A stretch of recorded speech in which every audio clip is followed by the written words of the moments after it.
Hi friends, good evening. So పిల్లలు వచ్చిన తర్వాత వాళ్ళకి స్నాక్ అంటే తక్కువ ఆయిల్తోని మంచిగా టేస్టీ కబాబ్ చేసి చూపిద్దాము ఈరోజు. దీనికోసం ఏం తీసుకున్నాము అంటే ప్రోటీన్ రిచ్ కబాబ్ అండి. ఓకే, ఫస్ట్ మనం హంకర్డ్ తీసుకున్నాను. హంకర్డ్ అండ్ ఫ్రెష్ పన్నీర్ అంటే మనం ఇంట్లో home made paneer. Okay, next basin powder. నేను ఒక 2 టేబుల్ స్పూన్స్ బేసిన్ పౌడర్ని కొంచెం అంటే దోరగా వేయించి పెట్టుకున్నాను. కొత్తిమీర, క్యాప్సికమ్ అండ్ ఉల్లిపాయ, పచ్చిమిర్చి, ఇవి బ్రెడ్ క్రమ్స్. ఓకే, ఇప్పుడు బౌల్ తీసుకున్నాను. సో హంగకడ వేసుకున్నాను. నెక్స్ట్ పన్నీర్, అందులోనే కొత్తిమీర,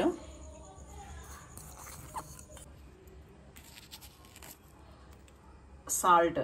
నేను క్రిస్టల్ సాల్ట్ని గ్రైండ్ చేసి మెత్తగా పౌడర్ చేసి అది వాడుకుంటాను. సో దీనివల్ల మన బాడీలో వాటర్ రిటెన్షన్ అనేది జరగదు. ఓకే, చూసారు కదా, మొత్తం మిక్స్ చేసేసుకొని పెట్టుకున్నాను.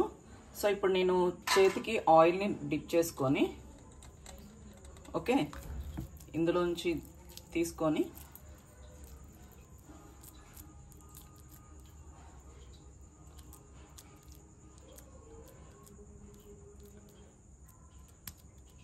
కబాబ్లా చేసుకొని షేప్ మీకు నచ్చిన షేపు. సో బ్రెడ్ క్రమ్స్లోంచి డిప్ చేసి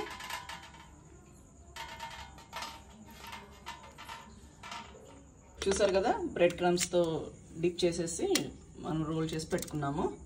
ఓకే, ఇప్పుడు ఇవి మనము ప్యాన్ పెట్టుకొని ఆయిల్ వేసి చేద్దాం. చూసారు కదా, నేను ఇప్పుడు వెజల్ పెట్టుకున్నాను. స్టెయిన్లెస్ స్టీల్ వెజల్ అండి ఇది. So 0 oil consumption. At the same time 1 spoon ఆయిల్తో కూడా మనం కుక్ చేసుకోవచ్చు ఫుడ్ని. సో దీంట్లో ఏంటి అంటే న్యాచురల్ కలర్స్, న్యూట్రియంట్స్ కానీ, ఆప్టిమల్ టెంపరేచర్, వైటల్ లాక్, ఇవన్నీ కూడా బైండ్ అయి ఉంటాయి. ఓకే, సో నేను ప్యూర్ కోకోనట్ ఆయిల్ వాడతానండి. సో ఒరిజినల్ కోకోనట్ ఆయిల్ అనమాట ఇది, పర్సోనా కోకోనట్ ఆయిల్. సో నేను అంటే కబాబ్స్ రౌండ్గా పెట్టుకోవడం కోసమని నేను జస్ట్ రౌండ్గా చేస్తున్నాను. ఆయిల్ చూసారు కదా, గిన్నె కాలింది, ఆయిల్ వేడైంది. సో ఇప్పుడు మనం నెమ్మదిగా దీంట్లోకి ట్రాన్స్ఫర్ చేసుకుందాం.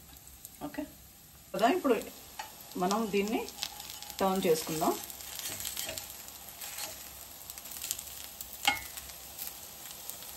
ఓకే, సరే కదా, వేడి వేడి కబాబ్స్ రెడీ. సో నేను గ్రీన్ చట్నీతో తీసుకుంటే చాలా అద్భుతంగా ఉంటుంది. గ్రీన్ చట్నీకి ఏంటి అంటే పుదీనా, పచ్చిమిర్చి, కొంచెం జీలకర్ర, సాల్ట్ వేసి పట్టాను. ఓకే, ఇప్పుడు కబాబ్ ఈ కాంబినేషన్ చాలా బాగుంటుంది. పిల్లలకి చాలా హై రిచ్ ప్రోటీన్ కబాబ్స్ అనమాట. ఓకే.